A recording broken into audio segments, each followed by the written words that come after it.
بسم الله الرحمن الرحیم. راځو PowerPoint پروګرام ته. تاسو راشئ PowerPoint ته. نن به تشریح کړم د ماکرو برخه. راشئ ماکرو ته. غواړئ چې ماکرو جوړ کړئ، نوم یې ورکړئ اوپن. زه غواړم چې ماکرو باندې هر کار کولی شئ تاسو د کوډ په واسطه. تاسو باید چې ویژوال بیسیک لنګویج زده کړئ، بیا وروسته له هغه کولی شئ چې هر کار ترسره کړئ. زه مثلا لیکم اوپن 5. دلته ماکرو د کوم پریزنټیشن لپاره جوړوي؟ ټول پریزنټیشنونو لپاره، که تنه همدغه پریزنټیشن لپاره. آل پریزنټیشن انتخاب کړئ، بیا ټول پریزنټیشنونو کې تاسو لپاره کار کوي. زه کریټ وهم. ما کوډ کړی دا د پریزنټیشن د خلاصولو. د کوم پریزنټیشن؟ د کم پریزنټیشن. ما کم پریزنټیشن ده، زه غواړم چې هماغه خلاص کړم. تاسو به راشئ ویژوال بیسیک ته. دلته یو ویریبل جوړوم د ایکس. بیا د ایکس په واسطه باندې زه یو پریزنټیشن خلاصوم د دغه ادرس څخه. هماغه ادرس چې تاسو له دې څخه پیدا کولی شئ. راشئ دلته رایټ کلیک کړئ، تاسو راشئ دلته دغه ادرس یې ورکړئ، نوم یې ورکړئ او ایکسټنشن یې ورکړئ. کولی شئ چې تاسو دا انتخاب کړئ. ما کوډ فیل کړی دی، اوس به ما کوډ رن کړو. دا کوډ به زه رن کړم. زما لپاره هماغه دا سلایډ د کوډ په واسطه خلاصېږي. تاسو سلایډ سټارټ کولی شئ، بل نوی پریزنټیشن اخیستلی شئ، هر کار باندې کولی شئ، خو باید چې ویژوال بیسیک ژبه مو زده وي. دا ده هماغه کمپ زما لپاره خلاص شو. زه به بیا راشم دلته. زه به ولیکم چې مثلا اوپن کمپ.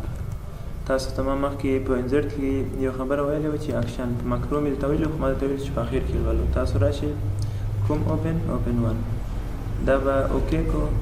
تاسو کله چې زه به دا انتخاب کړم، دلته به راشو، دلته به رن ماکرو انتخاب کړم، اوپن 1 به انتخاب کړم، اوکې به ووایئ.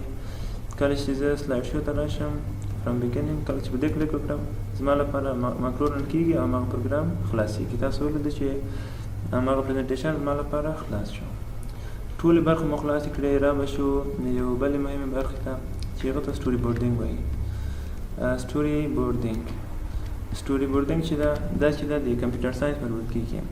څوک چې سافټویر ډیولپ کوي، څوک چې سافټویر جوړوي، په نوې ټکنالوژي کې د اجایل څخه استفاده کېږي.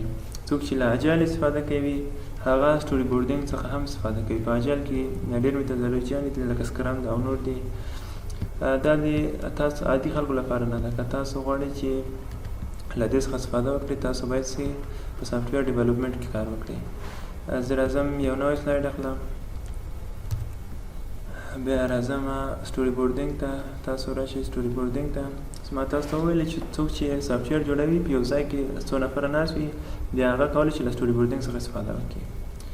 زه داسې کولی شئ نیو سلایډ واخلئ، یو لیاوټ جوړ کړئ، خپل مې یو لیاوټ جوړ کړئ، نوم یې ورکړئ سامع، یو لیاوټ جوړ کړئ. تاسو بیا په دې لیاوټ کې هر کار کولی شئ. راشئ دلته ایډیټ لیاوټ. هماغه لیاوټ چې جوړ کړی دی، مثلا تاسو په لیاوټ کې څه شی موجود وي، ټایټل وي، فوټر وي، یو پلیس هولډر کوي، مثلا د ټیکس لپاره دلته یو ځای کوي، څه شی تاسو ورته وایي هماغه یو لیاوټ ځان لپاره جوړ کړئ. بیا به راشئ سټوري بورډینګ ته. سټوري بورډینګ هماغه اصلي برخه تشریح کوم، نور تاسو ضرورت نشته چې ځای کړئ. سټوري بورډینګ شیپس دي. مثلا یو چا یو سافټویر جوړ کړی دی، غواړي چې خلک هماغه خپل همکاران خبر کړي چې ما داسې یو سافټویر جوړ کړی. زه مثلا لازم له دې څخه ما یو موبایل اپلیکیشن جوړوم. ما یو جنتاري جوړه کړې. دلته د جنتاري تر څنګ ما یو بټن ده، دا به دلته اوکې کړو. دا به لږ حالت یې بدل کړم. دا بټن ده، زه دا بټن هم ورته راولم.